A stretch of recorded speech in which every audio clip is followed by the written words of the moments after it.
like mysterious lights out of the darkness of the unknown, or at least so they seem to us, the UFOs, the flying saucers. Most scientists, however, remain skeptical. They speak mostly of unexplained phenomena, of optical illusions, or refer to the secret research carried out during the period of the Third Reich. A documentary of mystical stories. What's more, these phenomena are even mentioned in the German Armed Forces technical manuals. As a matter of fact, the world's first reported UFO sighting seemed to confirm this theory. On the 14th of December, 1944, Reuters reported in the New York Times, "A mysterious illuminated ball is the latest Nazi air warfare weapon. This means that towards the end of the Second World War, Germany was in possession of a secret weapon which displayed all the typical characteristics of a UFO." Our quest for German UFOs has been extremely difficult. We gathered together mysterious reports and stories, underground literature, photographs, sketches, and fragments of handwriting, and we tried to make contact with individuals who had been involved with the former secret societies Thule and Friel, as well as the Black Sun organization. The first part of our puzzle took us to pre-First World War Vienna, where all sorts of esoteric, occult, and Sumerian ideas and material were circulating. Ideas which would later be taken up by the Third Reich, and with them the vision of a new and unconventional technology. It was a period which witnessed an enormous blossoming of various secret doctrines and orders: Templars and Rosicrucians, Illuminati and Freemasons, Anthroposophists, Theosophists, Neo-Templars and Armanen. Some of them seemed suddenly to have woken up after a centuries-long sleep. What had disturbed their slumber was this: the impending arrival of the prophesied New Age, the changeover from the age of Pisces to the Aquarian Age. Every one of these groups felt themselves called upon to make their mark on the approaching era. At the beginning, heretical theologians as well as Oriental, Nordic, and Atlantis scholars all worked in concert, fascinated by one goal: the new Golden Age. A young man came into contact with all these secret teachings in Vienna: Adolf Hitler. He read all the books and other literature he could find on these subjects. Hitler soon evolved a vision whereby he realized the world would have to be reforged to pave the way for a new age. The way was now marked out for the steps he would take. The sole power that seeks renewal and yet creates destruction. In 1917, 4 men and a woman met here in the Viennese cafe Schopenhauer. The young Maria Ortisch, a spiritualistic medium from Zagreb, the student and fighter pilot Lothar Weitz, the occultist, orientalist, and officer Karl Haushofer, Rudolf von Sebottendorf, an occultist who had recently returned from the Orient, as well as Prelate Gernot from the Order of Knights Templar. Their subject was the coming of the New Age. They spoke of secret revelations, the Spear of Destiny, the magical violet black stone. They discussed the possibility of making transmedial contact with the ancient Germanic and Babylonian deities, Ishtar, Ostara, and Isais. Quite likely that this coffeehouse meeting witnessed the birth of the secret Thule Society, which in turn later spawned the German National Socialist Party, the SS, Black Sun, and the Friel Society, which in its turn gave a foundation to the occult activities of the Third Reich and the new comprehensive technology. And the beginning of German UFOs. What was the secret behind it all? The invincible source of power for them was the Black Sun, an infinite beam of light which, although invisible to the human eye, was nevertheless there and very real. Just as the bright daylight sun can illuminate the exterior, so the dark sun can light up the soul of man. It illuminates the divine light. To this very day, the occult philosophy of the Third Reich is veiled under a thick cloud of mystery and secrecy. Its leaders were drawn from the ranks of the Thule Society and the SS. In many ways, their ideas differed significantly from the accepted National Socialist Party line. Their emblem was the black sun. A secret philosophy thousands of years old provided the foundation on which the occult practitioners of the Third Reich would later build. The black sun symbol can be found in many Babylonian and Assyrian places of worship. Even the Phoenicians and the Carthaginians knew of the symbol and the beliefs that it represented. The Babylonian and Assyrian civilizations often depicted the black sun, the godhead's inner light, in the form of a cross. Assyrian kings wore an insignia which in no way differed from the one more commonly known as the German Knight's Cross. No way of knowing just what exactly was going on in the minds of the occultists of the Third Reich, and to what mysterious ends their ideas would lead them. Perhaps they believed in the ancient prophecy of the New Babylon, which would rise again in some unspecified centrally located country when the third Sargon would return.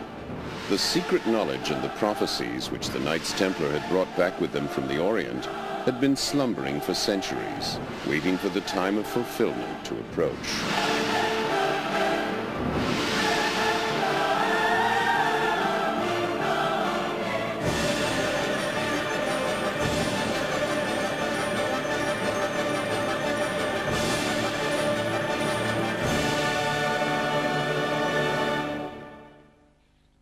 In 1919, von Sebottendorf joined with Karl Haushofer and Dietrich Eckart to form the Thule Society. This was to be a melting pot of various occult orders, with a network of connections throughout Germany.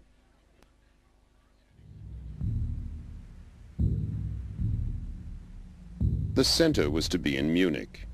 Many members of the Thule Society formed themselves in active opposition to the short-lived Socialist Republic of Bavaria. A political party was founded, and in 1921, Adolf Hitler, a man well known for his occult beliefs, was engaged as a political orator.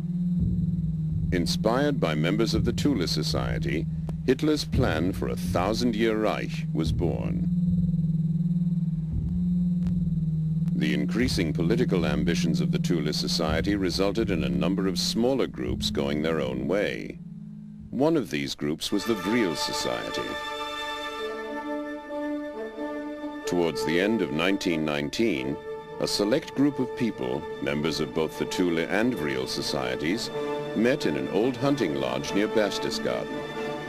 Taking a prominent part in the proceedings for the first time was Dr. H.O. Schumann, a man whose area of expertise would today be called alternative energy.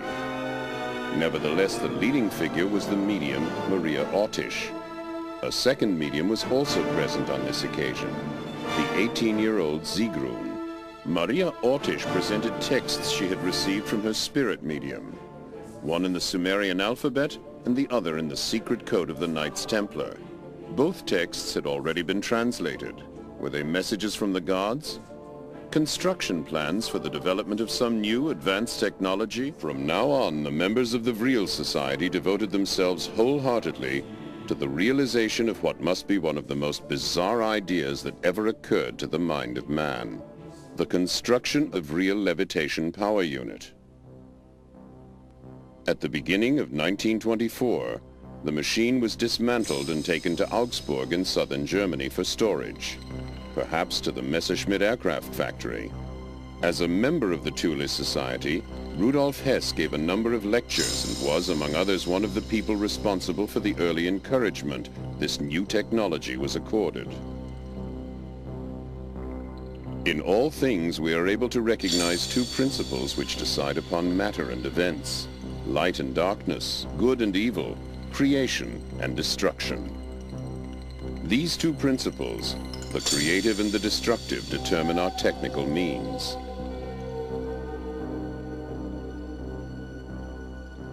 Another advocate of this new technology was Victor Schauberger. "Your propulsion theory is a mistake." This statement was made by inventor Victor Schauberger, who was believed to be associated with these esoteric societies. It addresses one of the essential points of the issue. Nowadays, we would call this the search for an alternative form of energy. Back then, however, there was much more at stake, namely the quest for another science, a radically different technology. To put it simply, we could say implosion instead of explosion. The positive elements among the esoteric scholars of the Third Reich were aware that all divine creations have always been creative, never destructive. A technology which results in explosions and is based on the principle of destruction cannot therefore really be in keeping with divine intentions.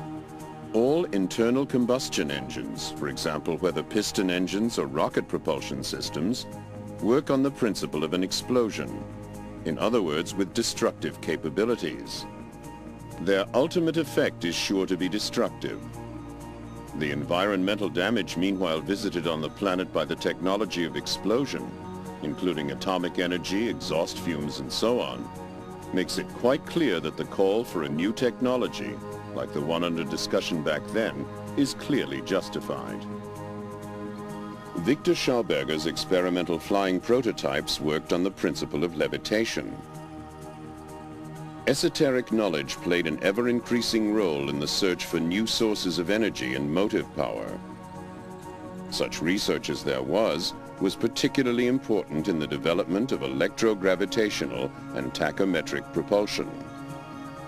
This seemed to be at the very core of the alternative technology. The energy source of the future, cheap, clean, and independent of raw materials. Two special departments, U-13 and SSE-4, were set up to concentrate exclusively on the realization of this new technology. Die Intuition Johannes Keplers führte ihn zu dem Geheimwissen der Pythagoreer. The Johannes Kepler introduced him to the secrets of Pythagoras. Victor Schauberger's vibratory theories tied in with the traditional teachings of Pythagoras and Johannes Kepler. The monochord, an acoustic measuring instrument used by Pythagoras, demonstrates to us how the universe was created using sounds, which we obtain through a division of the sides. The entire universe was created using this principle of harmonic resonance.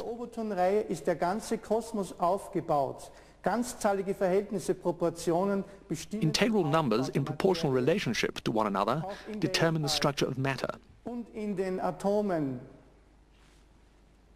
This holds good for the universe, as well as the atom, the periodic law of elements in chemistry, the Mendelian laws of heredity, the laws of leaf arrangement in botany, as well as the formation of crystals.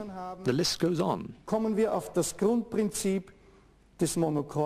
Wherever we have mathematical structures and proportions, we encounter the basic principle of the monochord, harmonic proportions. Victor Schauberger used the mathematics of the monochord in order to develop and build upon his integral skills and his knowledge of the inner universe and its vibrations. One more thing, his mathematics were not Euclidean. The secret teachings of Pythagoras were taken up by the Templar order, guarded and passed on. Victor Schauberger made use of this knowledge to develop his theories and in so doing discovered implosion. In keeping with the laws of nature, we can see here alpha and omega, the keynote to the overtone going on further to the last tone and ending in the creation of the entire universe. Symbolically, alpha and omega represent spirit and matter. Therefore, what we have here is something whole. This knowledge therefore makes an all-embracing science possible. Implosion is the utilization of the potential of the inner universe within the outer universe. Due to the forces of energy and evolutionary science, we have been able to make great strides in the field of antimatter and with it do away with the effects of gravity. Gelangen wir in den Bereich der Antimaterie und damit zur Aufhebung der Schwerkraft. Im Juni 1934 wurde mein Vater von Reichskanzler Adolf Hitler. In June 1934, my father was invited by the Reichschancellor Adolf Hitler to discuss his work. Hitler wanted to know about his discoveries and talk about the various possibilities and what his great plan was. And he said, yes, I'm looking for a new technology which must once again harmonize with the natural order of things. And that is my real program. Mein Programm. Kurz vor dem Eintreffen der beiden Reichsbeauftragten. Shortly before the meeting, Hitler, as Reichschancellor, gave the two deputies his orders. The two had come to discuss Hermann Göring's plan. An die zwei Reichsbeauftragten vom Hermann Göring Plan. Herr Victor Schauberger, Sie werden das... And he said, Herr Victor Schauberger, you will speak with the two Reichs deputies, and tomorrow, or by the latest the day after tomorrow, a second meeting will take place. And he said to the two deputies, I find the plan fascinating. Yes, we Germans will bring about a whole new science. Wir Deutschen werden eine biotechnische Szene bringen. After the National Socialist Party came to power, the occult societies withdrew into the background. Within the SS, the Thule Society created a separate secret organization called the Black Sun. The Friel Society carried on much as before with its scientific research. According to reports, the Friel Society had by the middle of 1934 created its first experimental circular aircraft to be propelled with the anti-gravitational effect, the RFC-1. The men responsible for the design and construction were Dr. Schumann and an engineer from Bochum. Since 1929, the young Gertie Vogt had been responsible for running the Friel Society, and she made herself known to private investors who were prepared to invest in projects. The Friel and Thule societies were not alone in their vision of space travel in the Germany of those days.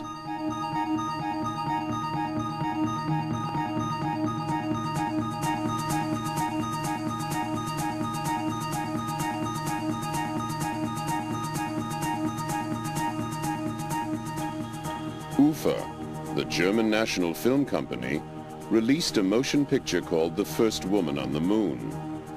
The first space rocket was then built by Werner von Braun and Hermann Obert with u.f.o movie money. Many German scientists studied the possibility of traveling to the stars. Before the end of 1934, the Friel Society had built its first light aircraft, the RFC-2 round aircraft. It was fitted with an improved Friel propulsion system and, for the first time, magnetic impulse steering. It measured hardly more than 16 feet from end to end, but it worked.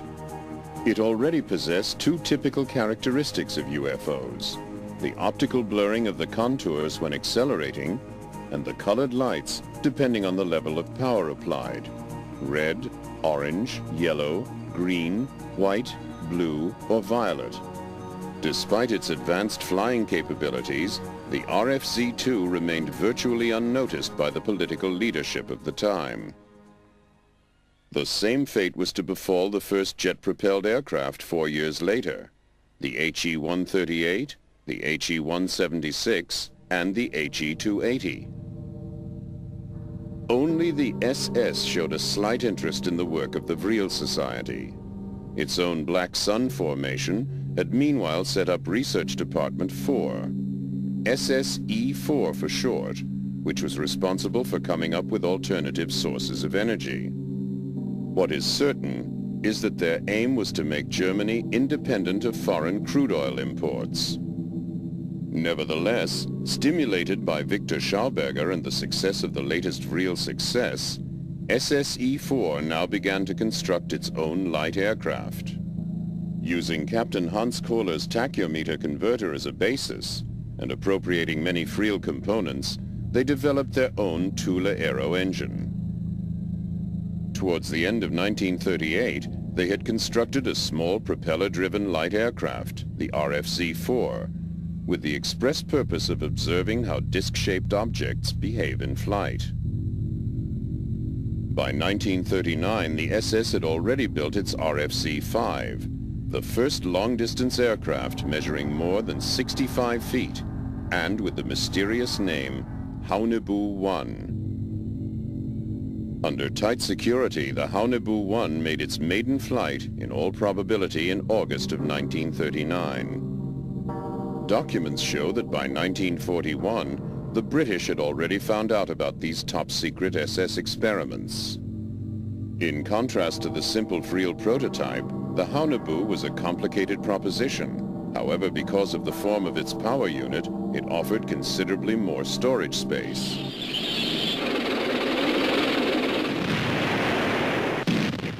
In 1939, Hitler made one of his biggest mistakes. What might have been meant to be a limited military action, the Polish campaign, led directly to the Second World War. Quite contrary to what we might imagine the situation to be in a perfectly organized National Socialist state, everyone did exactly as he pleased. The Air Force, the Army, the Navy, and the industrial concerns all followed their own inclinations.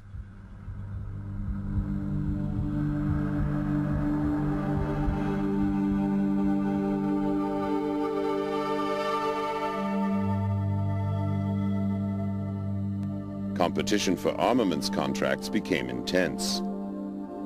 As a result, alternative methods of propulsion found themselves in direct competition with their more conventional counterparts.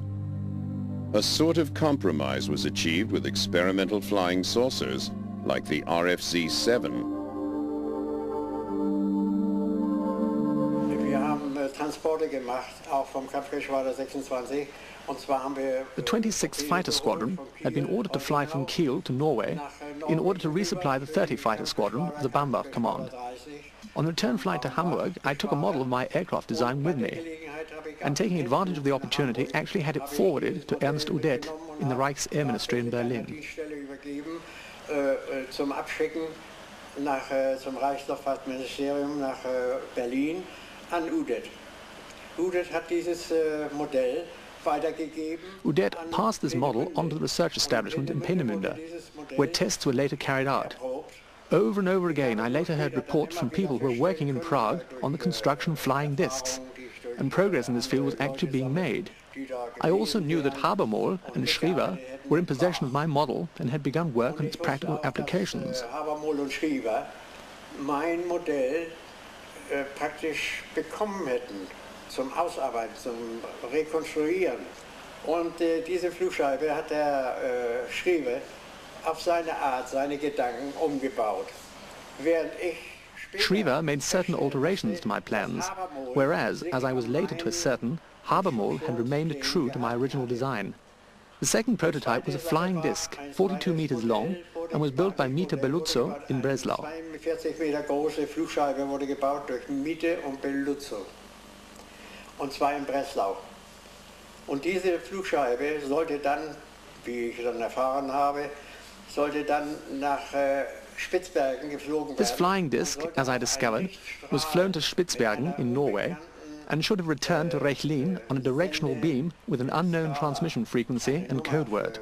Für den Sender, nicht, was überhaupt gar nicht benutzt wurde von anderen, sollte auf diesen Richtstrahl die Flugscheibe. However, due to a bad landing in Spitzbergen, it was damaged and was unable to complete the return flight home. Die ist heftig aufgestoßen und konnte dann nicht mehr zurückfliegen. Dann bin ich rausgefahren. After that, I drove into the hills just outside Prague, where the secret testing ground was supposed to have been located.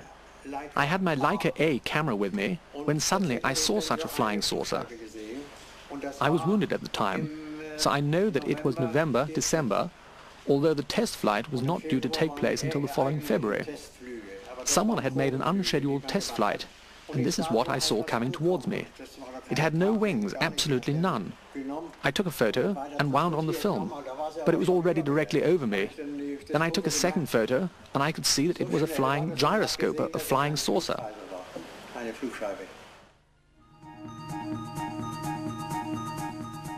Apart from the conventionally powered flying saucers to be seen at this time, there were indeed other UFOs cruising the skies.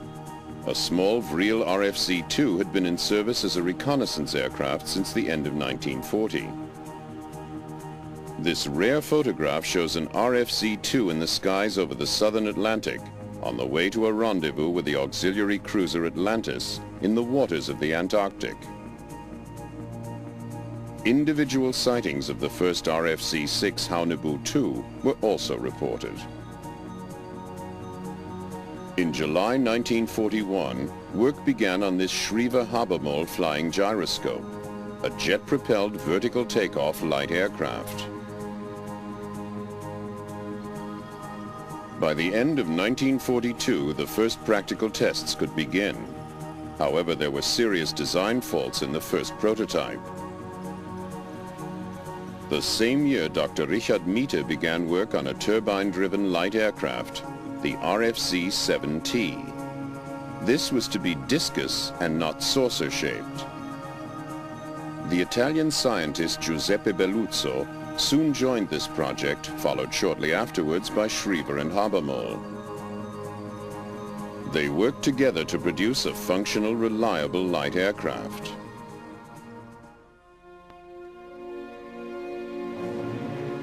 And so, on the 17th of April 1945, Richard Miete was able to report to Adolf Hitler, "Today, under my direction, and in the presence of 3 Luftwaffe officers, the V-7 was tested in the skies above the Baltic.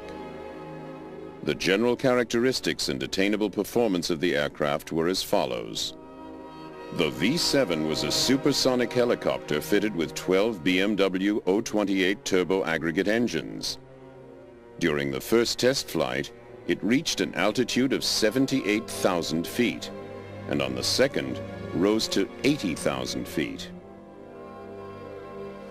Over the years, I've had the privilege of being a friend and colleague of the late American Naval Admiral Delfarny, who was instrumental in bringing many of the German scientists to the United States at the end of World War II. As many of you know, there was an executive order given by President Truman in August of 1945, August 15th, 45. And in March of 1946, the State Naval War Committee authorized the collection of German materials relating to experiments of high technology. The operation known as Paperclip was to bring sequestered German scientists privately to the United States in the hope that the Americans could begin a quick start, a catch-up in the areas of V1 and V2 testing. Clearly, the Germans were involved with the building of what many allies considered a miracle weapon systems, development of what some experts will call the Feuerkugel, the fiery ball, or the disc-like hovercraft that the Germans were experimenting with during World War II, which was known to American intelligence and yet not really appreciated until the Germans began to cooperate with the Americans following World War II.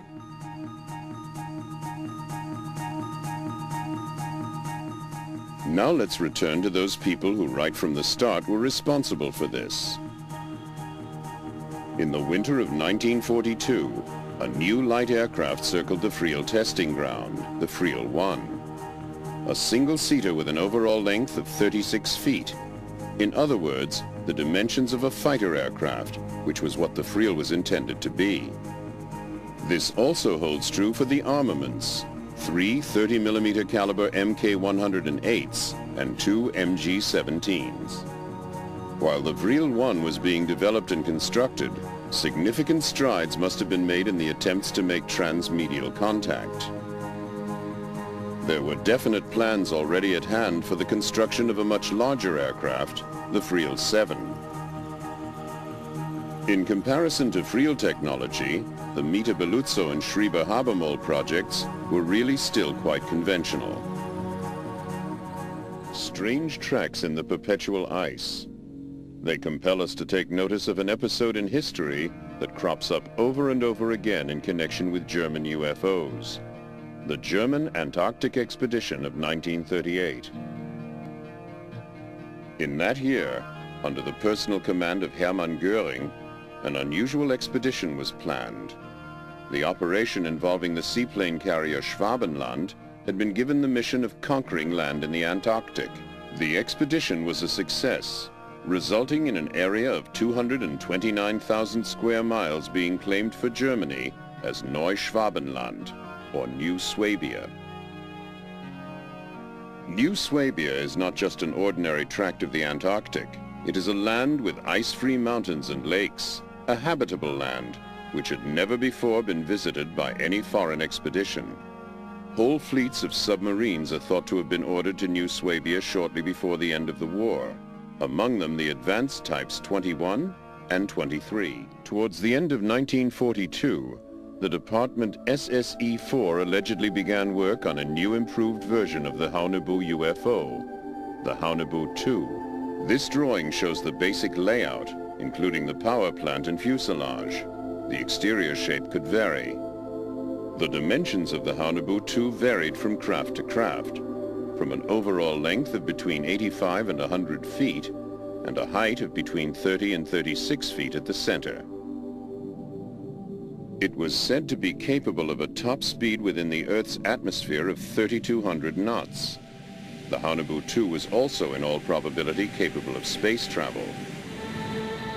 Some versions of the Haunebu 2 already show signs of their combat readiness with the Donar ray gun, which at that time was still in the design stage.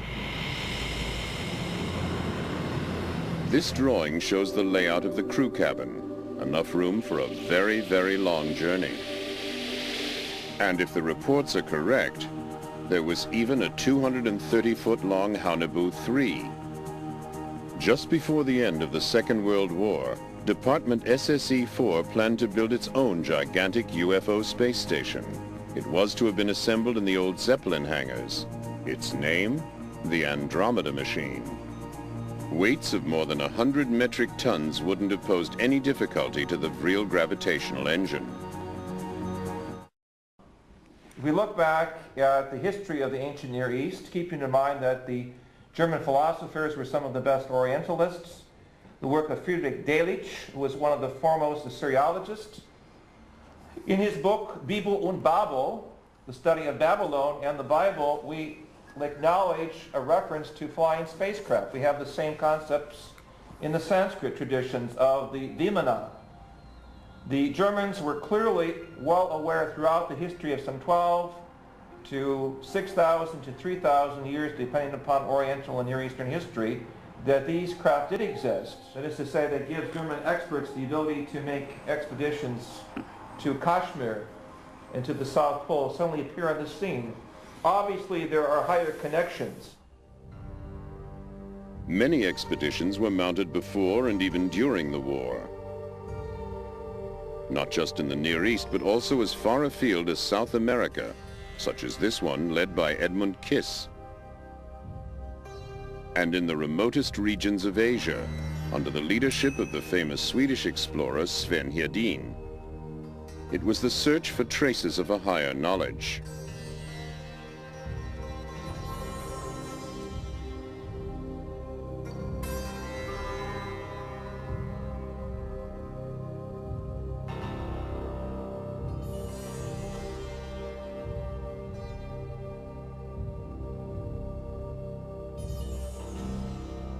Da war mein Ziel immer die unbekannten Teile von Asien, wo die Karten das verlockende...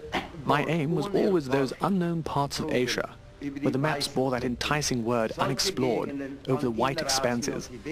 Such were the areas of Inner Asia and Tibet that I've always sought out. That is to say, I've always had a feeling and a belief that in the middle of the desert, where there was not a soul to be found and where there were no roads, perhaps there could I discover traces of some ancient civilization. If we look at human history, we see throughout the documents of Sumeria, of Ebla in Syria, even the Old Testament book of Ezekiel, Chapter 1 speaks of the wheel within the wheel, so there is very clear evidence. Throughout the world, in the ancient manuscripts of lost civilizations, we are confronted over and over again with tales of space-traveling gods. We know that in the early parts of the war, there were certain factions of the Allied forces that did not believe he had a secret weapon. And it wasn't until the Americans made much emphasis of this that they began to look at it seriously, and indeed did discover that Hitler not only had a secret weapon, he had what we would call today a u.f.o. or spacecraft. He had one already off of the drawing board and flying, and it was capable of 1,200 miles an hour, vertical takeoff, 90-degree changes, and much like a helicopter, and of course was far superior to anything the Allied powers had at that time. Secondly, they knew that he had another craft about to be up and going. It was capable of doing 2,500 miles an hour, which was double the original. And not only did it have the characteristics of the original craft, but it also had a laser weapon aboard it that was capable of penetrating 4 inches of armor. Now, needless to say that that really spooked the Allied forces into making a redemptive attempt against him and bringing him into a state of capitulation. Some people actually maintain that there is a German UFO base in the Antarctic. Amazing tales. There is, however, something concrete to go on. Why did the Allies under Admiral Byrd mount an invasion of the Antarctic? I say this as a strong possibility, having seen the film that was made in 1947 with Admiral Byrd and Admiral Wood. I had the opportunity to actually see portions of this film, and what struck me was the fact that there was a significant military contingent that went down to Antarctica with Admiral Byrd. Why was it necessary to bring some 4,000 soldiers, a battleship, an aircraft carrier, and a support team to go into an area if it was purely a geological / geophysical exploration? Clearly there were other unknown factors there. Admiral Byrd later explained to the press that in the event of another war, the hard facts were that we would have to reckon with an attack from aircraft that could fly from pole to pole.